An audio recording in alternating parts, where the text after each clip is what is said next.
এক ছোট্ট গ্রামের মাঝখানে এক বিশাল বড় শুকনা বট গাছ। এইখানকার লোকজন বলতে থাকে এই বট গাছ নাকি অভিশপ্ত বট গাছ। কেউ যদি এই বট গাছ কাটার চিন্তা ভাবনা করে, একটু পরে তার শরীর থেকে মাথা আলাদা হয়ে সেই বট গাছের নিচেই পড়ে থাকে। কিন্তু হঠাৎ একদিন পূর্ণিমার রাতে সেই বট গাছে ঝুলন্ত এক ছেলের লাশ দেখতে পায়। এইটা দেখে গ্রামবাসীরা আরো বেশি ভয় পেয়ে যায় আর বলতে থাকে আসলে এর পিছনে কার হাত আছে।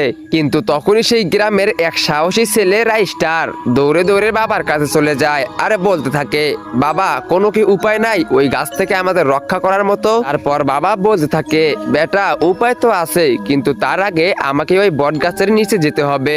তারপর রাইস্টার বলতে থাকে, বাবা তাহলে চলুন, কালকেই তো পূর্ণিমা, কালকেই আমরা সেই বট গাছের নিচে চলে যাই। সেই কথা মতো পূর্ণিমার রাতে রাইস্টার আর বাবা সেই গাছের নিচে চলে যায় আর চারিদিকে আগুন জ্বালিয়ে তন্ত্রমন্ত্র পড়তে শুরু করে দেয়। অনেকক্ষণ মন্ত্র পড়ার পরেও যখন ওই গাছ থেকে কিছু আসতেছে না, তখনই রাইস্টার অনেক বেশি রেগে যায়। তারপর বলতে শুরু করে দেয় আসলে এই গাছের পিছনে কি রহস্য, আর এই গাছের পিছনে যদি কেউ থেকে থাকো তাহলে অবশ্যই আমার সামনে এসে আমাদেরকে দেখা দাও। কিন্তু তখনই সেই গাছের ভিতর থেকে এক ভয়ঙ্কর মেয়ের মাথা উঠে আসে আর জোরে চিৎকার করে বলতে থাকে, আরে বন্ধ করো, আমার কান ফেটে যাইতেছে। তারপর রাইস্টার রেগে বলে, প্রথমে সত্যি করে বলো তুমি এই গাছের ভিতরে কি করতেছো, আর কেনই বা আমাদের মতো নিরীহ মানুষদের প্রাণ নিতেছো?